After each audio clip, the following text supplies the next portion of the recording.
All right, welcome back, everybody. That was a quick changeover, and we're going to get started with our second session, which is Geopolitics, the Tipping Edge, Michael Pelletier, Zachary, Zwald, Seema, Sirohi, in conversation with Sanjoy K and presented by University of Houston. As the world teeters on the edge of economic and environmental collapse, geopolitical compulsions and political hubris script further disasters. This session aims to search for direction and hope amidst the pervading chaos of a tense present. Our speakers today are Ambassador Michael Pelletier. He is Executive Director of the Institute for Global Engagement, an Inspire initiative at the University of Houston. He served as a U.S. diplomat from 1987 to 2021. He is a board member of amidst and a member of the CFR, the Texas Advisory Committee of the U.S. GLC, and the Public Diplomacy Council of America. Zachary Zwald is a political science professor at the University of Houston. He received his PhD from UC Berkeley and has held posts at Ohio State University, MIT, and U.S. Air War College. Zwald's research examines judgment and decision-making on international security issues at the nexus of science, technology, and policy. Seema Sirohi is a Washington, D.C.-based columnist for the Economic Times, India's largest business daily, and is also an analyst for the Observer Research Foundation, India's premier think tank. She is the author of Sita's Curse, Stories of Dowry Victims, and has appeared on the BBC, CNN, and NPR as a commentator. Sanjoy K is the managing director of Teamwork Arts, which produces over 33 highly acclaimed performing arts, visual arts, and literary festivals in 40 cities across the world, including the iconic annual Jaipur Literature Festival and international editions of JLF like this one.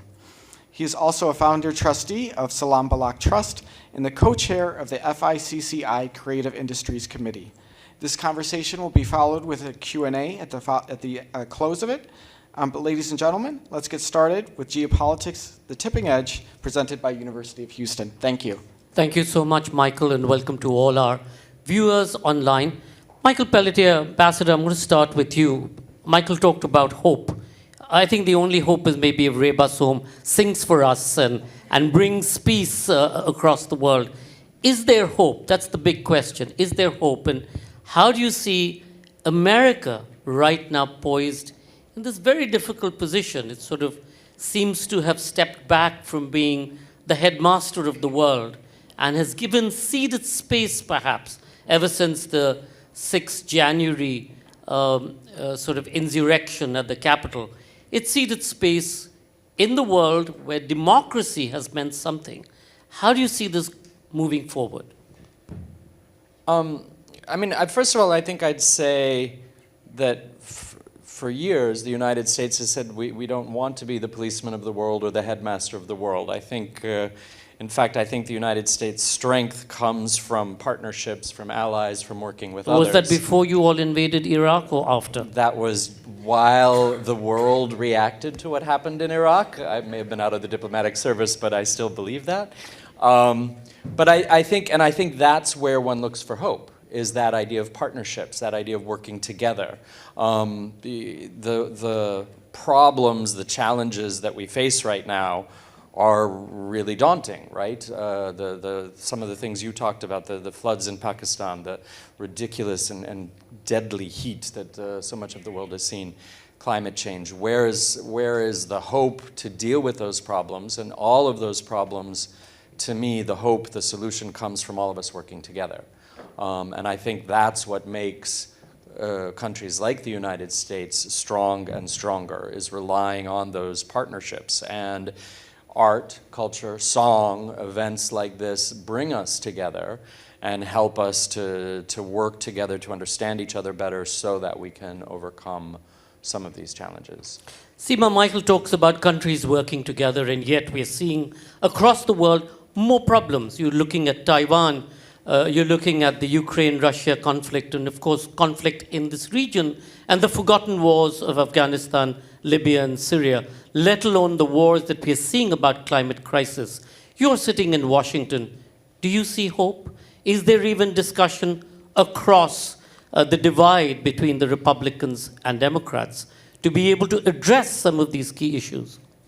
See, One thing is for sure. Seema, put your mic further up. One thing is for sure that the liberal order, the liberal international order as we knew it, is breaking down.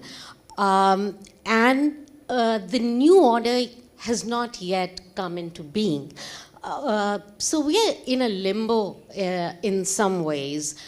And hope is too big a word for me to sort of take off on or to analyze.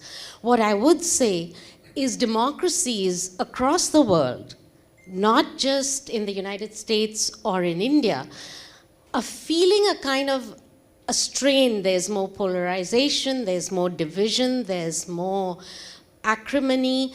It's like we've forgotten how to talk to each other. And that doesn't give me hope. The United States, in Washington, D.C., it's so interesting to see that the Republicans and Democrats are so polarized, they no longer can work together. I came to Washington originally in the late 80s, early 90s. They were the Speaker of the House, Tip O'Neill. People used to work with him. Things could get done. They could pass laws. Today, even though they agree on the challenge of China, they're not able to agree on how to meet it. Professor Zachary, Seema talks about divisiveness, and she talks about perhaps the problem with hope. You've been doing a lot of work in terms of communication and how language today is being used, as we've seen, in social media and so many other places, to either up the ante as far as war goes, or perhaps step it down. Your research has been absolutely fascinating in this area of how do you frame the question or how do you frame a particular problem. How do you see social media, which is actually where much of the world is at war, is on social media. It's not necessarily only on ground. How do you see that moving forward? Well, first I think we need to kind of realize that words and language does actually matter when it comes to national security. It's one of these interesting things that when we're talking about economics, this behavioral revolution about beliefs and perceptions varying completely at odds with the material world, that's 40, 50 years old.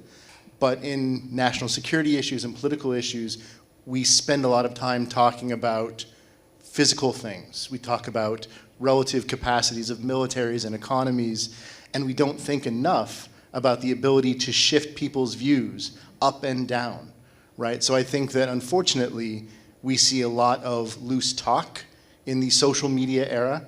Everyone has talked about the anonymity of talking from your computer, from tweeting, from not seeing the people that you're speaking to, and that leads people to get a charge out of saying very controversial things, right? So a lot of the work that you've been mentioning, that I've been doing, talks about measuring people's ability to receive just how the same facts are presented in two different ways. That dictates whether we want to take big risks and be violent and aggressive, or be more conservative and look for more diplomatic compromises.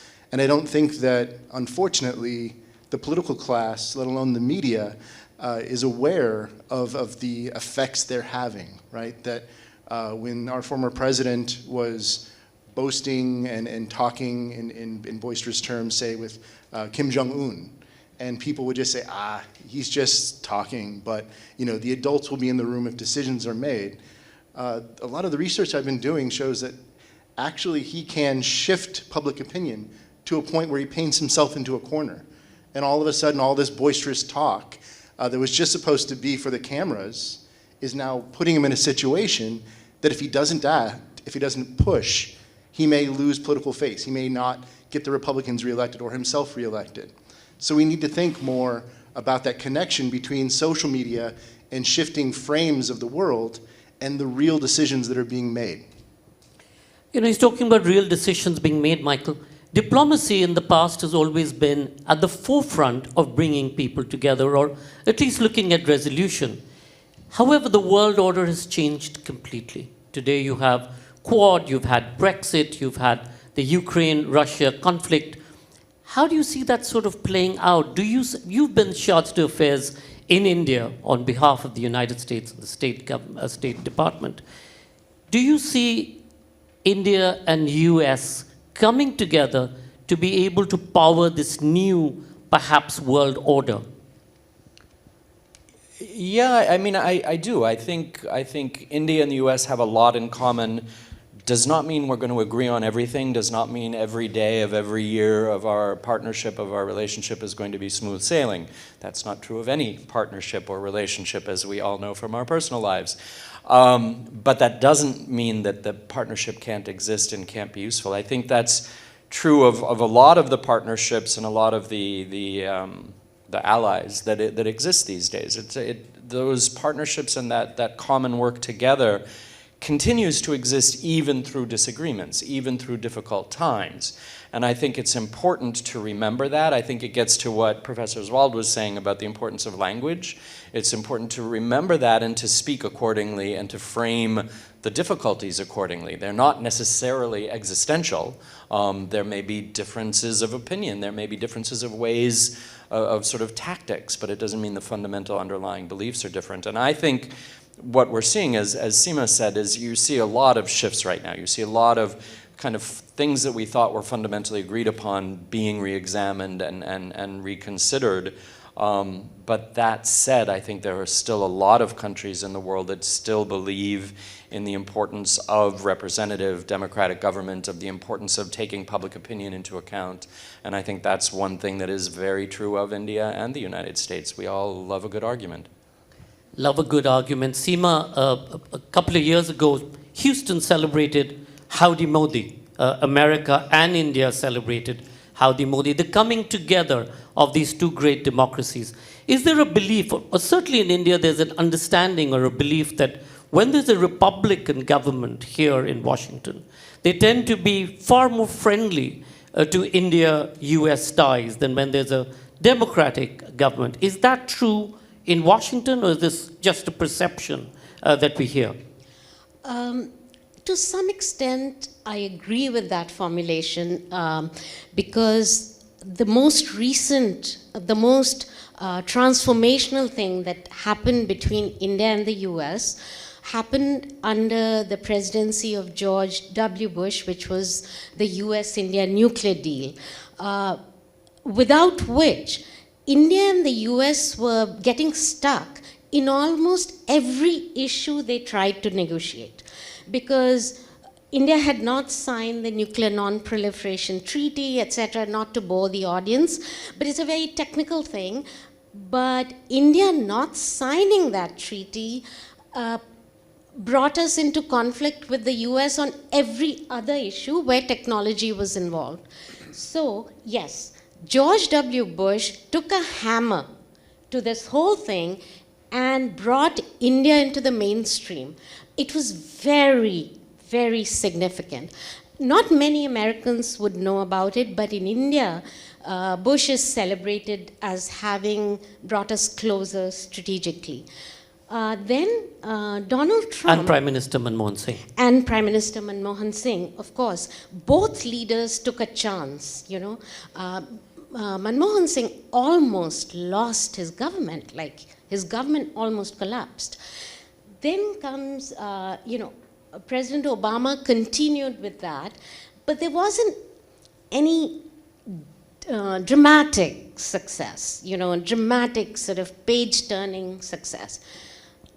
Donald Trump also did some remarkable things. He allowed India to buy certain weapon systems, approved at least for India to buy certain weapon systems from the US that other presidents had blocked before. So yes, there's some truth to that. That Democrats, because they have other concerns, most importantly human rights concerns, they have to raise those concerns. That causes some sort of friction, but now I think both countries, whether the US is under Democrats or under Republicans, both countries have converged on the challenge of China. And there is no difference. President Biden, from the day he took office, he continued with the Indo-Pacific policy and the Quad formulation of the 4 countries, democracies coming together to manage the rise of China. That was under Trump, believe it or not. You know, I know Donald Trump has a certain reputation for what he did inside the United States, but for India, he wasn't a bad president. Professor, you talked about the challenge of China. And again, we come back to the written word or the rhetoric that we hear. More and more, America is waking up, or American public is waking up to the challenge of China. Earlier, it was China and the United States were joined at the hip. China owned a lot of the United States' debt, but it also had this imbalance in its trade. Today, America has woken up to that fact. However, in every agreement or trade negotiation, you have this lost in translation, primarily because of the differences in language and nuance. And you're seeing that not just in the US-China relationship, but you're also seeing that in the United Nations, in the Security Council, where the comma or the full stop become the big sort of stopping point. How do you see that moving forward? How do we solve the problem of language and nuance, especially when it's two completely different understandings and philosophy? The philosophy and culture is different. Right. So I think America, and I think this describes the left and the right, is waking up to the fact that our arrogant belief that if we traded with China, China would become like us, isn't happening, right? And that they have been able to use the market and further their system and spread their beliefs.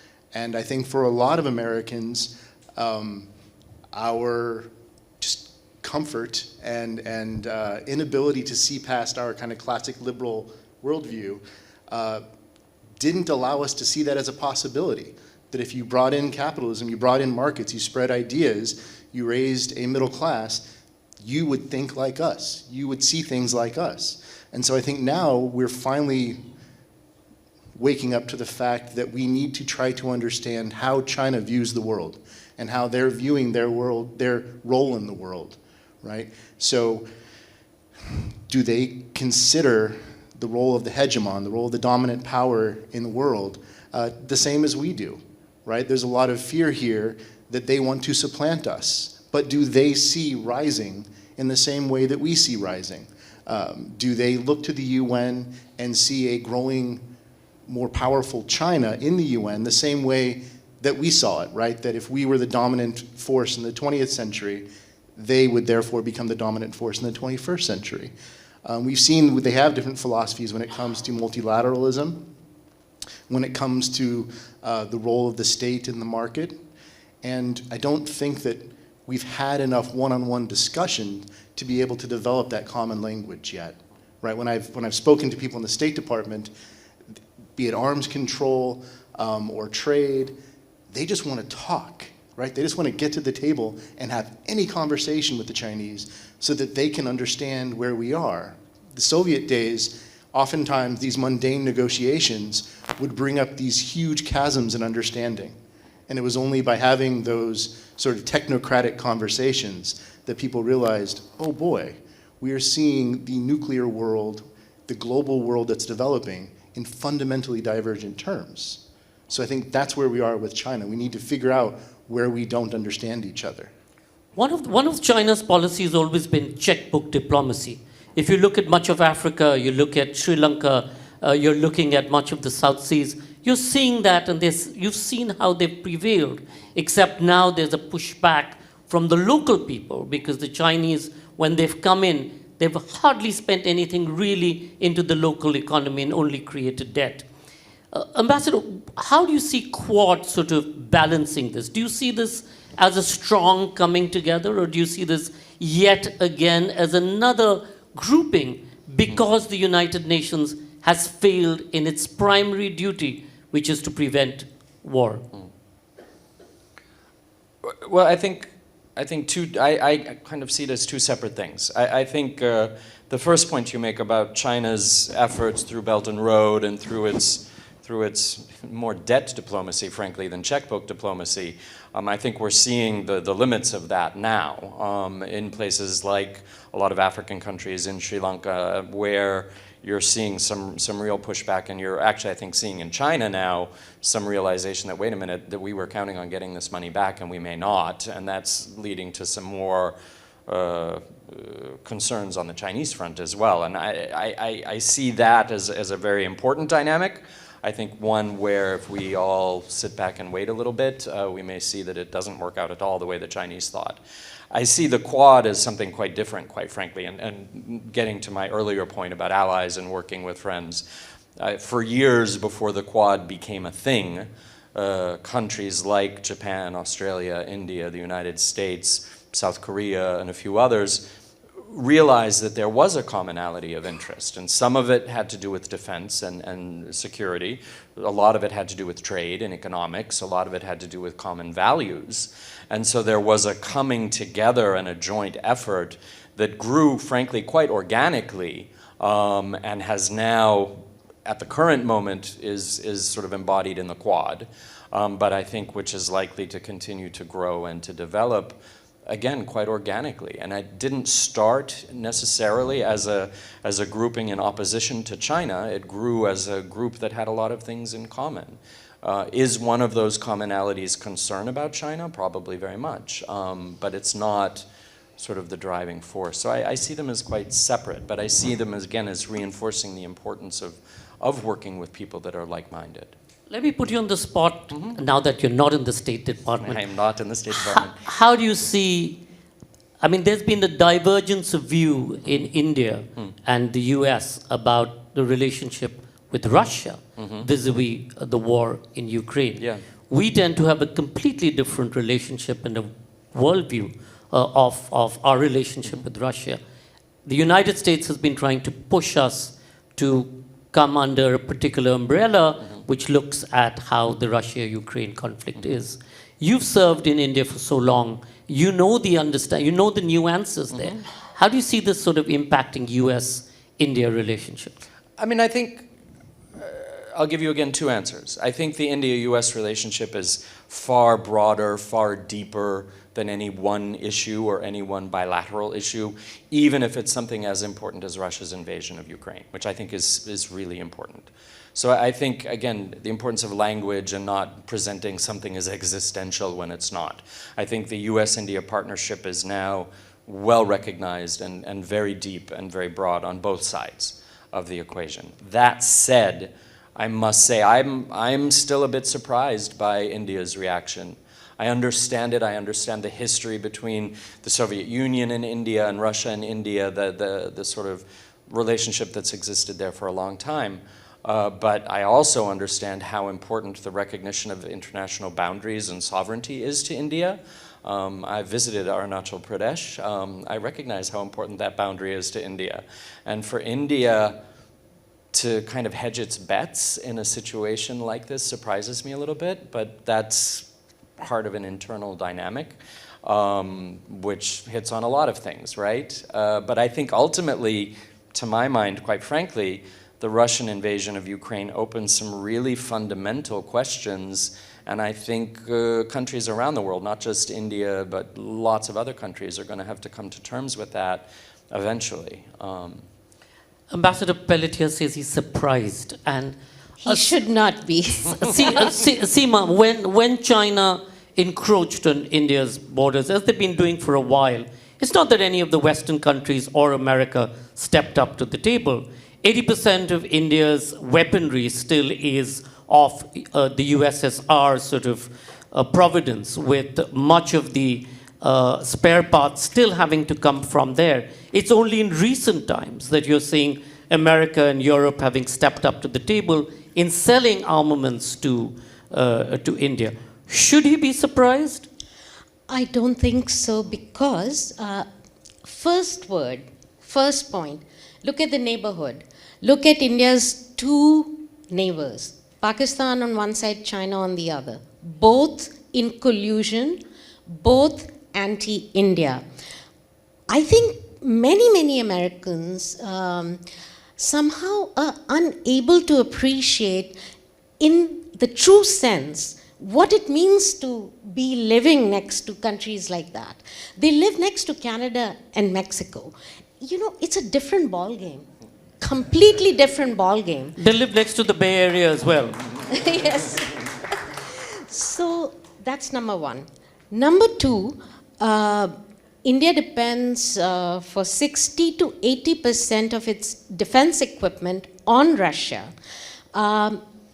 And that's grown over the years. It's happened for many reasons. Number one reason being that the West refused to sell us weapons at one time.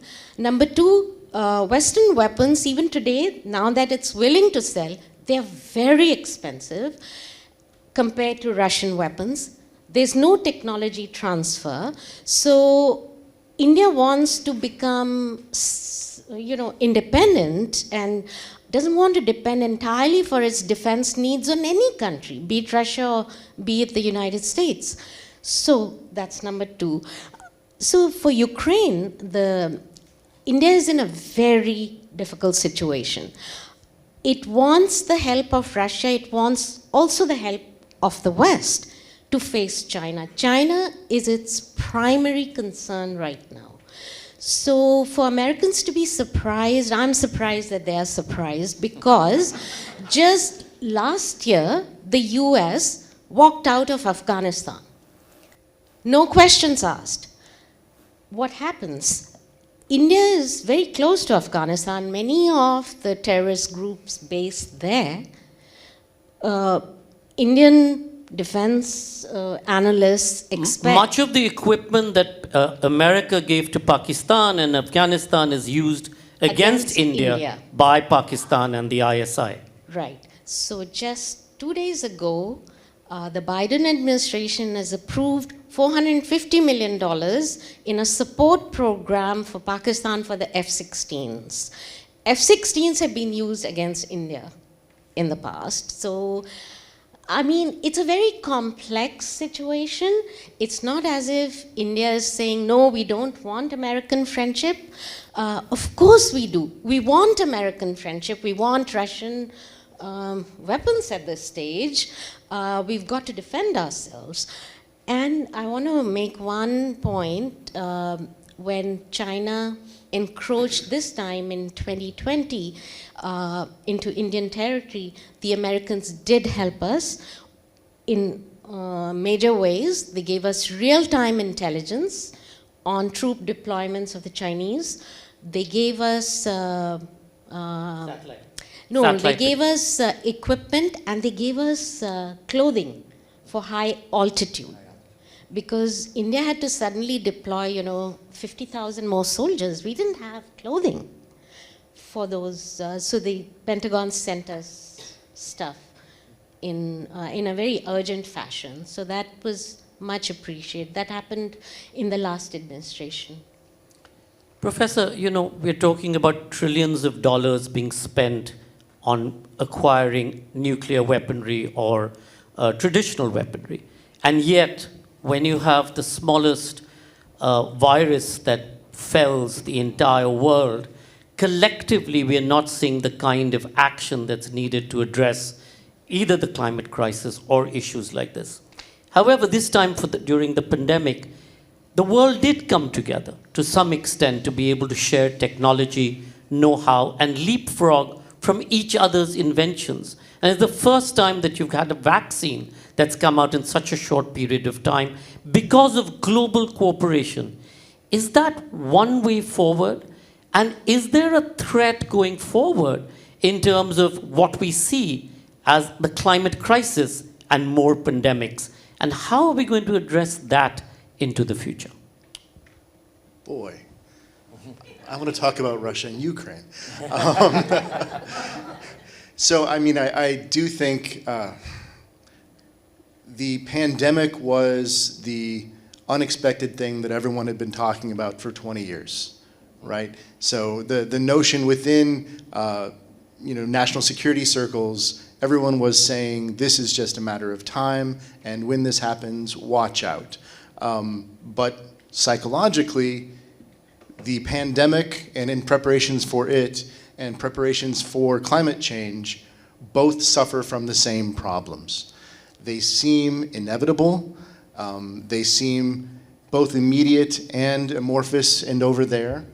And we individually don't do well with those types of problems, right? Think of your household and how you deal with those sorts of issues. Like, I think there's a plumbing issue or a wiring issue or something in your roof. Until you see something, you kick it down the road. So we as individuals are wired to sort of ignore these things, but we get very judgmental when we're looking at politicians that are just demonstrating, exemplifying our same traits.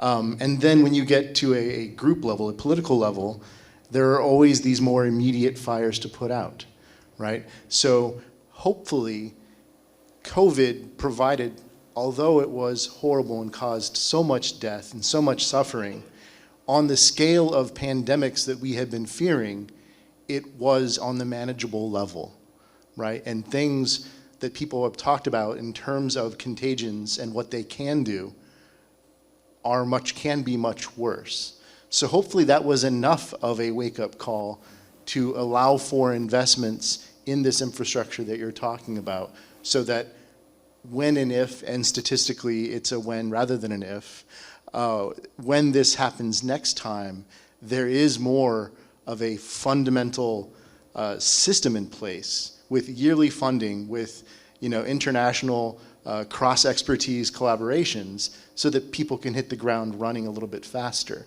But again, Biden had amazing goals when it came to climate until Russia invaded Ukraine, and the prices at the pump went up, and everyone around here, and we suffered the least in this town, started, thanks Biden. And so he had to then put out this most immediate fire of quelling people's pocketbook problems by opening up drilling and allowing more oil in, right? So all of these fires, the more immediate ones, push those bigger problems down the line. Going back to, again, language and nuance, how do we make climate crisis sexy? How do we get to that tipping point where everybody thinks it's their immediate responsibility and that you can't kick it up the street anymore because there are fires, there are floods. It's all around us. It's right. No more restricted just to one region. How do we make it sexy? What are we doing wrong? I mean, this is a sentence I never thought I would say, but I think Al Gore tried. It was his voice. He just speaks in a particular way. He was never going to make it sexy. But, so you have, that was as much as you can make it exciting and, him like, Tom Cruise, to be flying around in a plane and having his PowerPoint open, but talking about climate change. Unfortunately, I think maybe the environmentalists a lot of studies have been showing this, have overplayed their hand and have convinced everyone that things are so horrible that it's just, okay, I'll buy my gas guzzler and call it a day and, plan to move up north at some point. So I think right now, how do we balance the fact that we are past a lot of these benchmarks where we're going to feel the effects, we are feeling the effects. We can no longer mitigate all of them going forward, but we can mitigate some of them. So how do we make people feel responsible for doing the little they can to mitigate the little that we can? And again, that's quite challenging because I think unfortunately it isn't sexy. It's very mundane. And this isn't a battle that we're 100% going to win, right? We're just trying to make it less bad going forward. And that's why I'm not a politician, because that doesn't motivate people. So if we can't win this battle, Michael, we started with hope. Michael talked about hope. What's the battle we can win? What is it that we can take away from here, the sense of hope? What can change? No, I would disagree that we can't change, that we've lost that battle. I don't think that's right. I will say, just sorry, not to go back to what Zach said, but I was listening to a speaker about a week or so ago, maybe more than that, and I found what he had to say about the climate change and the climate crisis actually very motivating, because his whole point was from the beginning it is not a crisis in the future. It is not something we need to, it is today. It is yesterday. What we're seeing this week in the news is the worst case scenario that everybody said we need to prepare for 20 years from now. No. Pakistan's underwater now. California is burning now. People in Delhi are dying of heat this summer. So it's not something... Europe. Yeah. So it's not something to prepare for. It's something that's happening now. And I found that really motivating. When it's not, is your electric system in your house going to blow up at some point because you're worried, but it's your roof is on fire, you deal with it. And so I think that sense of crisis, again, not wanting us to get into existential language if it's not necessary, but when it is necessary and it is an existential issue, I think that really motivates people. Seema, the Capitol roof was on fire. Have they learned anything? I don't know, but I think you can deal with climate change at small local levels. How about hashtag no plastic straws? Hashtag no plastic bottles. Start at the school level, high school level.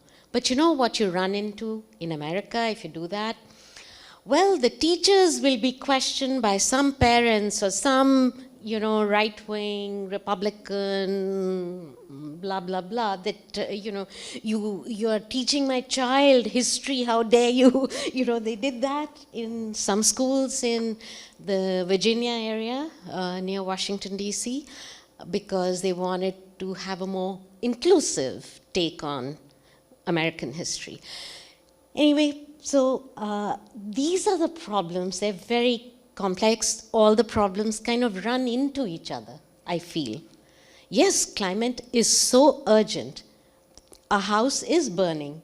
The earth is dying.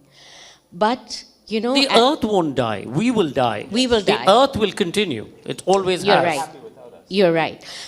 But, at the government's level, the West promised to give $100 billion per year to developing countries. That promise hasn't been met. So, it's all very well for the West to tell developing countries that, you change your lifestyle, don't have 2 cars. We don't even have 1 car, right now. Not most Indians don't have.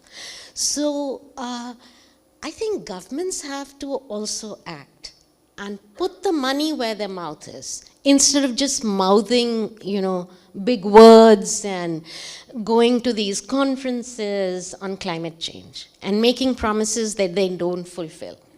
Before I open up to the audience, Professor, hope. Is there hope? We're coming back again, full circle. Yes. We've solved the problems of the world, but apart from that. So, okay, in terms, I kind of said why we're doomed due to our psychology, our unwillingness to engage the things that are in the future that are big and scary. A lot of research shows that when you present people with the facts, you present them with different ways of looking at the facts, and you put a lot of people together that think differently, they come around to a common view, right? So right now, we have social media and we have our political system where the loudest 10% on either side unfortunately have undue influence on the debate. But we as humans, when you put people in the room with common problems but different perspectives, we can harness the differences rather than just letting them divide us. As long as we don't harness the differences by waterboarding people. Let's open it up for some questions. Any questions in the house? Go ahead. Do we have mics by any chance? Right up front here.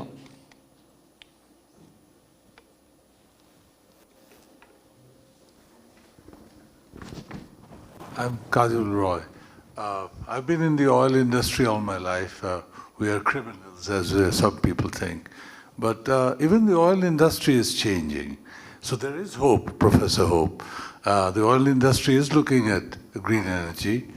The question to the panel is, there are a whole bunch of leaders, I won't name them, they have come up with some very simple solution. And one leader from India. And to all of us here, I'll pass this message.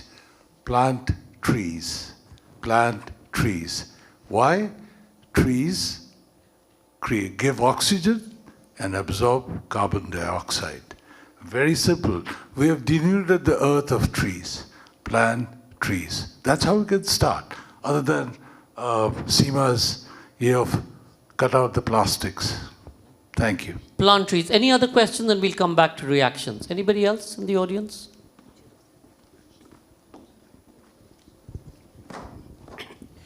During the pandemic, India lost the largest number of people, Do you think it's helping the population control in India? Do you think it's helping the population control in India? Pandemic, you lost. We didn't lose the largest number of people. We lost about 6.5 That's what the WHO million. and all the news reports says around the world. Well, news reports are somewhat, as Seema will say, WHO. question. Seema, do you want to take that? We did lose more number of people than we have officially admitted. I agree with that. Because estimates of studies by researchers have come up with much higher numbers of deaths. I wouldn't go so far as to try to compare, that was a very big tragedy for India. To say that that's a way of population control, no. I don't think anyone was trying to do that. If your point is that the government of India failed to reach, medicines or medical help to victims, I think all governments the world over were struggling because there was a shortage of everything from masks to protective gear to there was no vaccine. To the very research around the pandemic. Yeah. So, I saw the chaos in the US. It was pretty chaotic. I couldn't believe that the first world was struggling so hard. And don't forget that countries were hijacking supplies on the high seas. It had come to that. So, I don't think that we were allowing people to die. Planting trees, anybody wants to take that as the possible solution? I think planting trees intelligently with good landscape management and thinking it through, not just sort of, planting trees that are not indigenous, not helpful. But I think it's things like that. It's planting trees, it's banning straws, it's just changing the way we think about our daily lives. It's making sure you turn off all your lights. I'm old enough to remember the first oil shock in the United States, and we were all trained to turn off the lights every time you left a room and turn off the water carefully and keep the temperature in the house really cold, even in winter, even in Maine, and it made a difference. You've seen numbers out of California just recently where they made a plea, don't charge your electric vehicle so often, and it made a huge telling difference. So I think there are efforts that each person, each locality, each city, each state, each country can make that will make a difference. And just to qualify, the latest research that's coming in is showing it's not so much planting trees, but it's saving the rivers. If the rivers die, you will have an enormous problem across the globe. It's really about regenerating the rivers that will ensure that global warming and the crisis that we are seeing will be contained. And there's not enough attention that's being given there because it's easy to plant trees. That's not entirely the only solution. But Professor Seema, Ambassador, thank you so much for being here at the opening session. That was a fabulous conversation. I know we could have gone on, but my colleagues have been waving their hands widely. Thank you all so much. I hope you're going to join us for dinner after this. Thank you. Michael, back to you. Thank you so much for that fascinating conversation from Michael Pelletier, Zachary Zwald, Seema Sirohi, and Sanjoy K. You can continue the conversation upstairs. We have a wonderful dinner waiting for you, catered by Veranda and sponsored by University of Houston. We will have a music performance by Rawaz Cavalli while you're eating, so it'll be very special. We also have tomorrow, starting at 10 a.m., we have a full slate of talks as well. And so we invite you to join you there. And thank you once again to our speakers.